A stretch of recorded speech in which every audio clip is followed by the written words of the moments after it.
Have you ever watched your child clutch their favorite thing, a bright red Spider-Man backpack, and felt your heart swell, only to have a neighbor turn that innocence into a battlefield?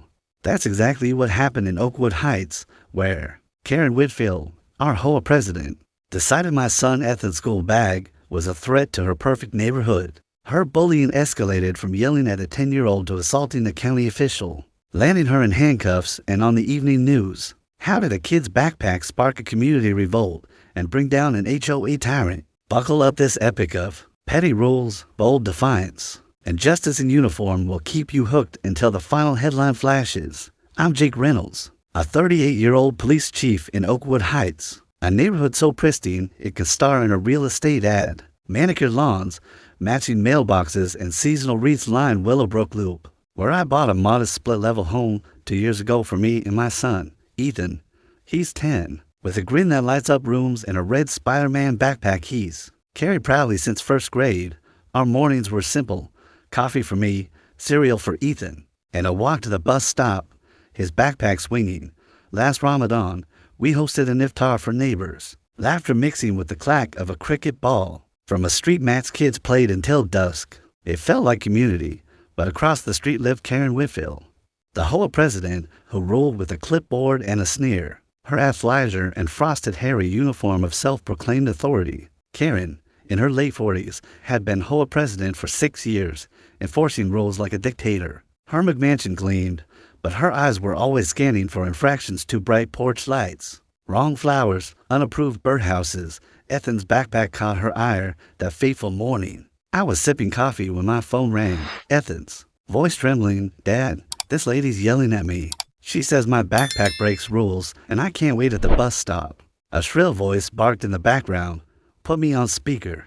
I told Ethan I'd be there, grabbed my keys, and avoided my cruiser. I wanted this to be about fatherhood, not my badge dot at the bus stop. Karen stood, arms crossed, her posture screaming control. Ethan hugged his backpack like a shield, eyes wide.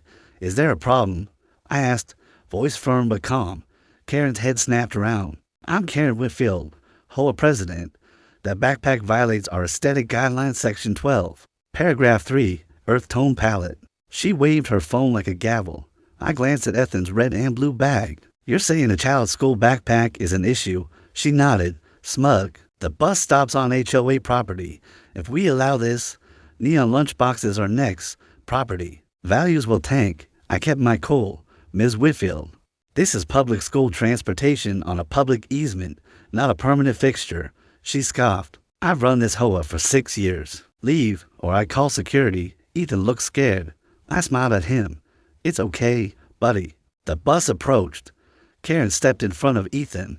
"He's not boarding with that bag." That's when I dropped the civility.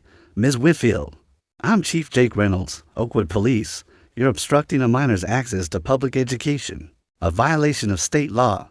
Her face flickered fear, then defiance. "Your badge doesn't exempt you from HOA rules." She snapped, but her voice wavered. I signaled Ethan to board. Karen grabbed my arm, her acrylic nails digging in. "We're not done," she hissed. I pried her hand off. "Don't touch me again." Ethan boarded, glancing back, and the bus pulled away. Karen jabbed a finger at me. "You made an enemy. I'm calling an emergency HOA meeting tonight. Expect fines." I met her gaze. "Show me the bylaw on backpacks. I'll attend, and I'm bringing the county code enforcement officer." Her eye twitched, and she stomped off. That afternoon, I called our attorney, rallied neighbors with their own Karen stories, and contacted Inspector Davis at the county office. By 6 p.m., I had a file, witness statements, photos of my arms marks, and complaints about Karen's overreach, fines for a disabled veteran's ramp, bans on eye decorations, a $150 citation for a child's cricket bat left in a yard dot at 7 p.m. I walked into the HOA clubhouse in full uniform, badge gleaming. The room buzzed as Karen, flanked by allies, began. "We're here to address violations, specifically this atrocity," she said, projecting a photo of Ethan's backpack. "It's dragging property values down." I stood, folder in hand. "Before we discuss backpacks, let's address a serious issue. This morning, Ms. Whitfield blocked my son from his school bus and assaulted me. I showed photos of my arm and witness statements. Under state law, this is simple assault. and obstructing education access violates Code 53-1. I've reviewed the HOA bylaws. No rule governs temporary personal items like backpacks. The room went silent. I continued, I'm concerned about a pattern of harassment.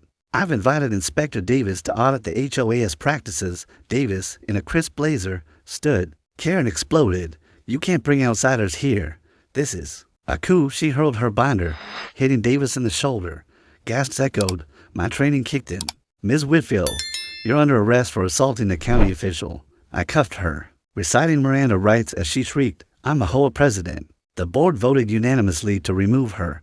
As I let her out, she screamed, You'll regret this. The next morning, Karen was released on bail with a restraining order barring her from Ethan or our home. Local news cameras swarmed her outside the courthouse. Her no comment drowned by her viral meltdown. Neighbors shared more stories, fines for unapproved henna designs, bans on cricket matches during Ramadan.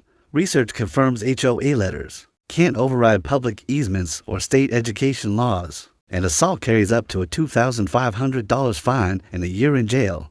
Karen faced 3 months probation, 150 hours of community service, and a $1,000 fine. Her HOA allies distanced themselves, and a county audit uncovered $5.00 in misallocated HOA funds. Karen's event expenses for personal trips. Her house hit the market 6 months later, a foreclosure sign out front.